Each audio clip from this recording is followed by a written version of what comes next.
শ্রীপুর ইউনিয়নের মেম্বারদের যে এইগুলো সমস্যাগুলো আছে তারা একটা পত্রের মাধ্যমে 3 জন মেম্বার কত নাম্বার 4 নম্বর ওয়ার্ড 8 নম্বর ওয়ার্ড এবং 7 নম্বর ওয়ার্ডের মেম্বারগণ আমার কাছে একটা তাদের সমস্যার কথা জানিয়ে আমার কাছে আবেদন করেছেন। তো সবাইকে নিয়ে আমি বসে এটা খুব দ্রুতই সমাধান করে দেওয়ার চেষ্টা করছি।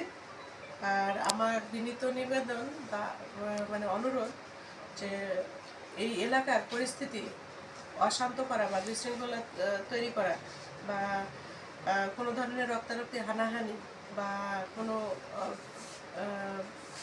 আইন শৃঙ্খলা ভঙ্গকারী মানে ভঙ্গমূলক কোনো কার্যকলাপে লিপ্ত না হওয়ার জন্য আমি অনুরোধ করব। তারা যেন সর্বোচ্চ ধৈর্যশীলতার পরিচয় দেয়, আমাদের উপর আইনের প্রতি তাদের জন্য আস্থাশীল থাকে এবং তারা যেন কোনো ধরনের আইন হাতে তুলে না নেয়, সেটা আমার অনুরোধ আছে। আর যথোপযুক্ত আইনগত ব্যবস্থা এটা হবে। ঠিক আছে,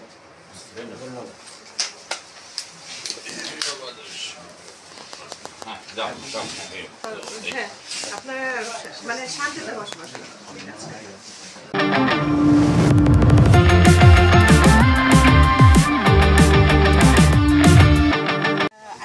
পরিস্থিতি আমরা আইন কেউ হাতে তুলে নেব না।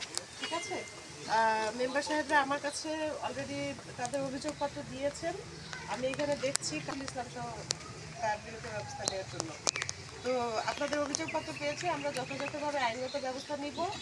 বিষয়টা আমার নলেজে ছিল না, যদি আগে থেকে নলেজে থাকতো তাহলে আরও আগে এই পরিস্থিতি ক্রিয়েট হতো না।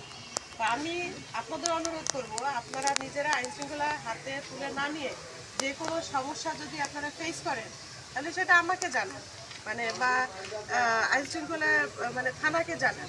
ঠিক আছে, কিন্তু নিজেরা কখনোই কোনো ধরনের বিশৃঙ্খলামূলক কর্মকাণ্ডে আপনারা লিপ্ত হবেন না।